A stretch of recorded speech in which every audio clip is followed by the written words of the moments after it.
Сәлем қыздар, мен бүгін сіздермен өте жұмсақ, тез дайындалатын оңай печеньенің рецептісімен бөлісетін боламын. Арнама тіркеліп, лайк басуды ұмытпаңыздар.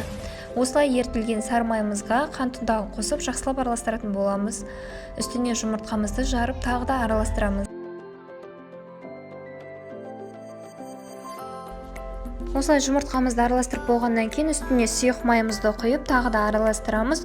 Жүгері крахмалын қосатын боламыз. Бірде-бір іртік қалдырмай, тағы да жақсылап араластырамыз.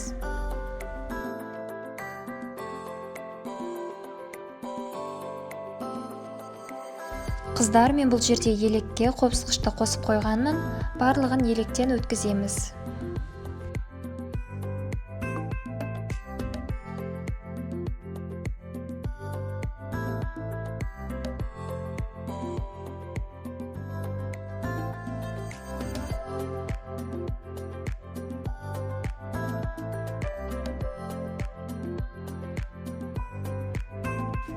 Осылай бірінші қасықпен қозғап алып, одан кейін жұмсақ қылып қамыр илейтін боламыз. Міне біз осылай қамыр иледік, қамырымыз дайын. Енді қамырларымыздың барлығын осылай дөңгелеп пішіндес етіп дөңгелететін боламыз.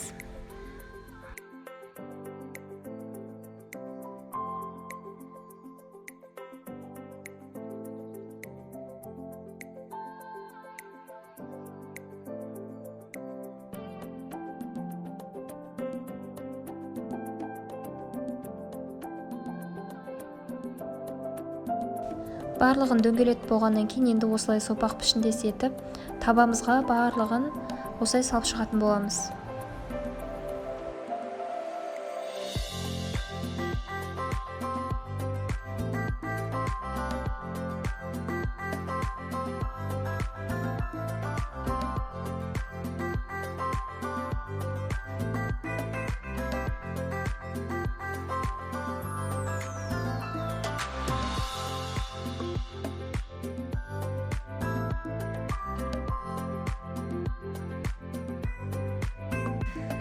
Осылай барлығын салып болғаннан кейін шанышқының көмегімен әсемдеуімізге болады. Осылай шанышқынмен үстінен басып шығатын боламыз.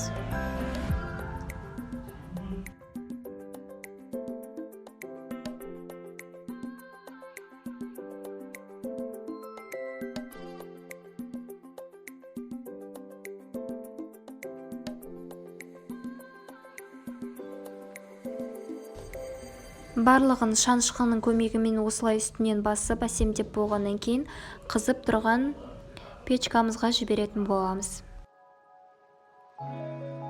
Пеште міне осындай қылып қызартып алатын боламыз. Оны кішкене шоколадқа матырып малып алсаңыздар болады. Қыздар, міне бізде осындай керемет печенье шығатын болады. Тез дайындалады, әрі қол жетімді заттармен оңай, жұп-жұмсақ болып шығады.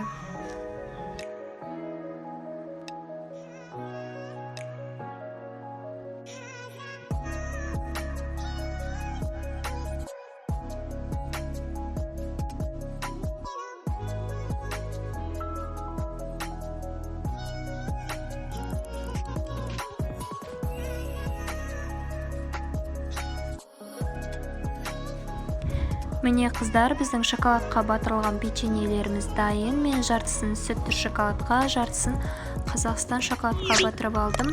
Менің арнама тіркеліп, лайк басуды ұмытпаңыздар. Сіздермен болған Жібек. Мені көргендеріңізге рахмет.